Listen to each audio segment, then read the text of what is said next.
Olá, bem-vindos ao Papiros da História. Hoje vamos continuar falando sobre a República de Weimar. Dessa vez falaremos sobre a cultura em Weimar. E antes de mais nada, quero agradecer a ajuda da minha querida amiga Débora Levi. Aqui embaixo tem um canal dela no YouTube e o Instagram. Dê uma passadinha lá. A Alemanha, em particular sua capital Berlim, era um terreno fértil para intelectuais, artistas e inovadores de muitos campos durante o período da República de Weimar.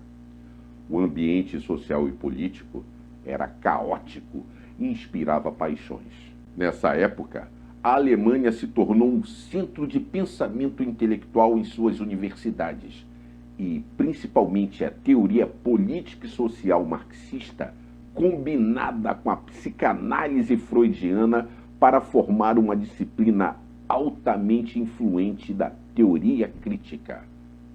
Com o seu desenvolvimento no Instituto de Pesquisa Social, também conhecido como Escola de Frankfurt, fundada na Universidade de Frankfurt am Main.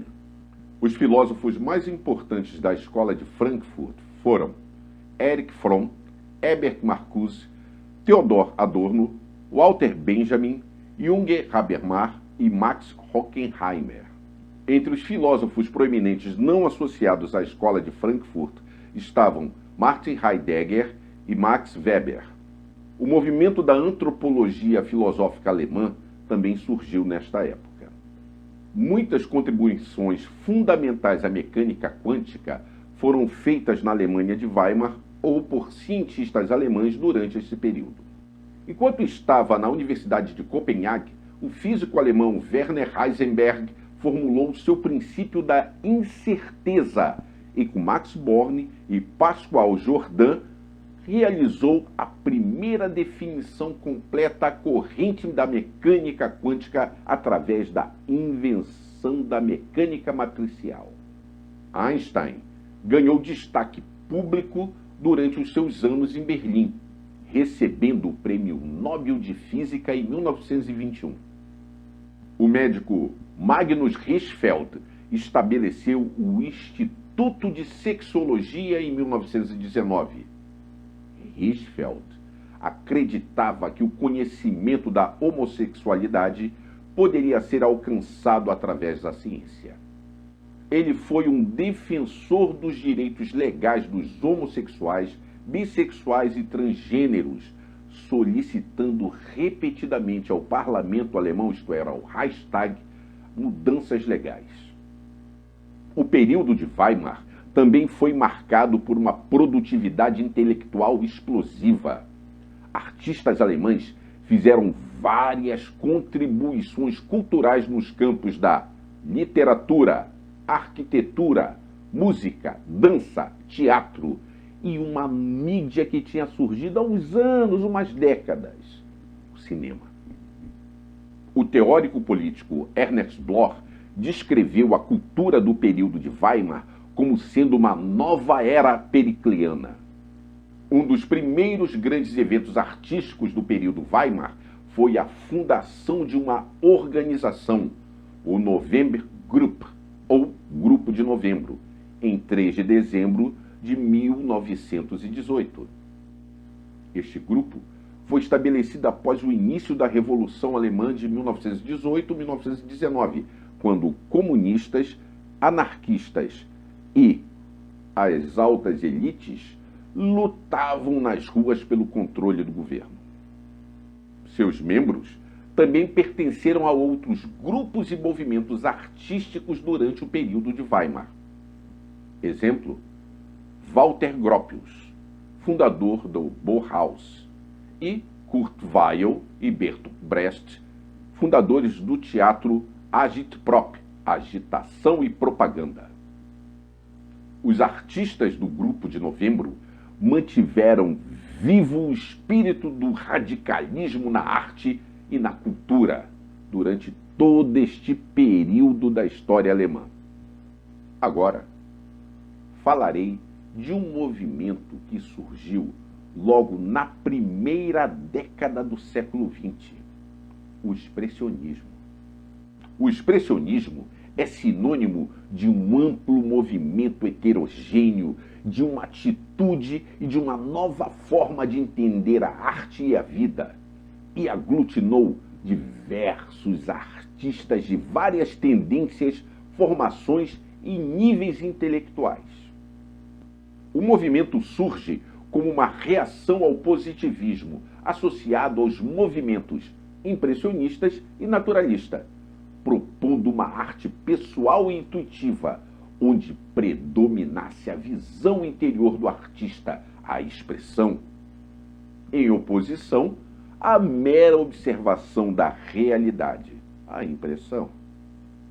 O expressionismo veio revelar o lado pessimista da vida e a angústia existencialista do indivíduo que, na sociedade moderna, industrializada, se vê alienado e isolado. As novas teorias científicas, como a teoria da relatividade de Einstein, a psicanálise de Freud ou a subjetividade do tempo de Bergson, abriram as portas às noções subjetivas da realidade, fornecendo assim elementos para que o mundo artístico se questionasse sobre as próprias fronteiras da objetividade. A Deutsche Werkbund, Federação Alemã do Trabalho, foi o primeiro movimento arquitetônico relacionado ao expressionismo. Fundada em Munique em 9 de outubro de 1907 por Hermann Muthesius, Friedrich Neumann e Carl Schmidt, incorporou posteriormente figuras como Walter Gropius e Bruno Taut, entre outros, tá, gente? Tem muito mais gente aí. A Staatliche Bauhaus, comumente conhecida como Bauhaus, foi uma escola de arte vanguardista na Alemanha, fundada em 1919. A Bauhaus foi uma das maiores e mais importantes expressões do que chamamos de modernismo no design e na arquitetura, sendo a primeira escola de design no mundo. Em 1925, a maioria dos principais arquitetos expressionistas, juntamente com outros artistas, voltaram-se para um novo movimento, a nova objetividade. A nova objetividade era uma aproximação mais prática e rejeitava a agitação emocional do expressionismo. No campo literário, figuras como Alfred Döblin, Erich Maria Remarque e os irmãos Heinrich e Thomas Mann apresentavam um olhar sombrio para o mundo, o fracasso da política e da sociedade. Escritores estrangeiros também viajaram para Berlim, atraídos pela cultura dinâmica e livre da cidade. A decadente cena de cabaré de Berlim foi retratada, documentada por Christopher Isherwood com o seu romance Adeus a Berlim. As religiões orientais, como o budismo, estavam se tornando mais acessíveis em Berlim durante esta época. Músicos indianos, dançarinos e monges saídos da Índia e até do Sudeste Asiático eram comuns de serem encontrados. Hermann Hesse abraçou filosofias orientais e temas espirituais em seus romances. A Alemanha de Weimar também viu as primeiras publicações abertamente gays na história do mundo. O teatro foi um meio conveniente para a modelagem emocional do expressionismo, pois o seu caráter multiartístico combinava palavra, imagem e ação, era ideal para os artistas expressionistas, fosse qual fosse a sua especialidade. Bertolt Brecht foi o criador do teatro épico, assim designado em contraste com o teatro dramático. Brecht quebrou com a tradição do naturalismo e do neorromantismo, transformando radicalmente tanto o senso do texto literário quanto a forma qual o espetáculo espetáculo era montado. No teatro brechtiano, o público deixa de ser um mero espectador receptor para desenvolver um papel ativo. A música expressionista procurou a criação de uma nova linguagem musical, libertando a música, deixando que ela fluísse livremente, sem intervenção do compositor, sem tonalidade. Entre os músicos expressionistas, podemos destacar Alban Berg, Anton Webern e Arnold Schoenberg.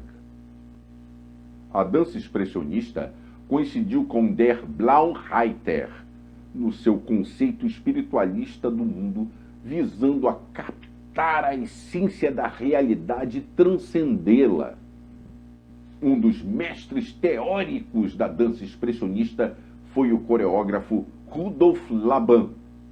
Laban criou um sistema que visava integrar corpo e alma, pondo ênfase na energia que emanavam dos corpos e analisando o movimento e sua relação com o espaço.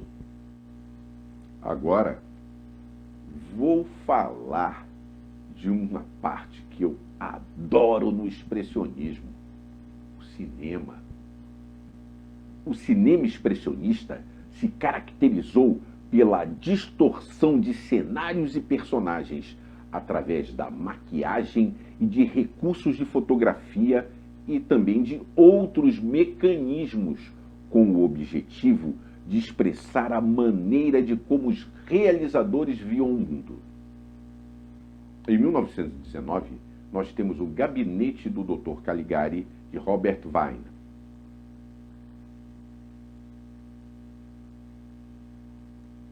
Em 1920, o Golem, de Paul Wegener e Carl Beuys.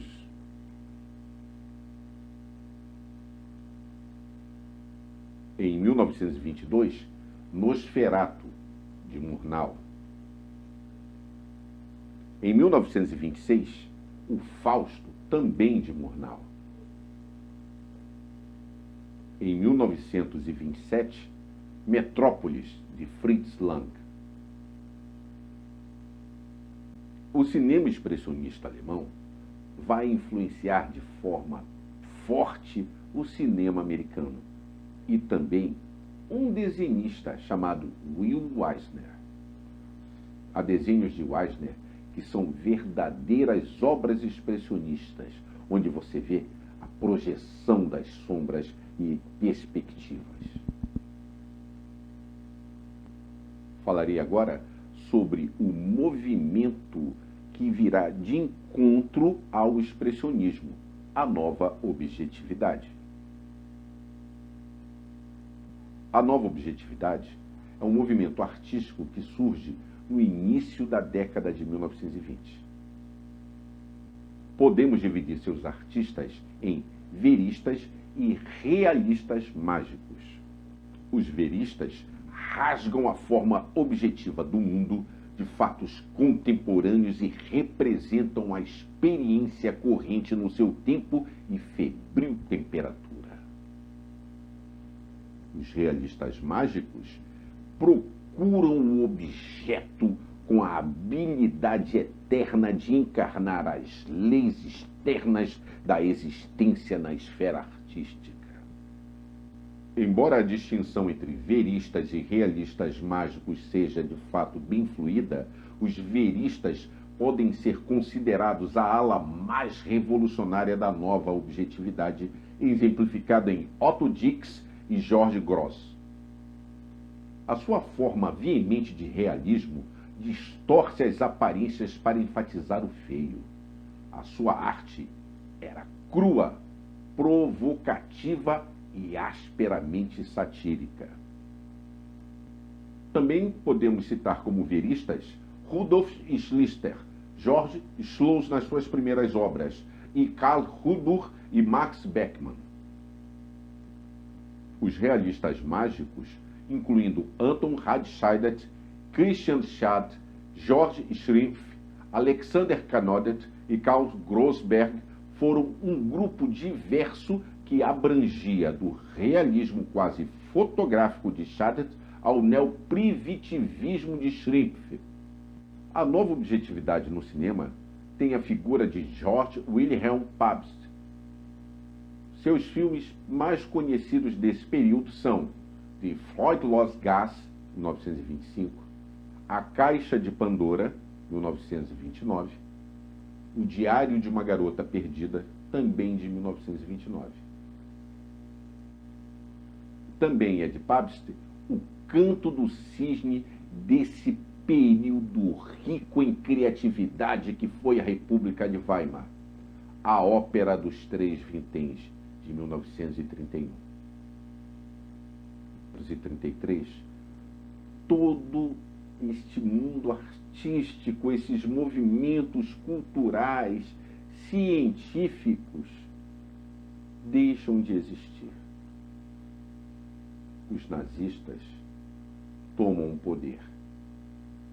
Muitos dos pintores, escultores, compositores, arquitetos, dramaturgos, cineastas, cientistas terão que fugir da Alemanha, porque todo o seu pensamento, a sua arte, a sua criação será considerada arte degenerada por Hitler e seu bando de loucos assassinos.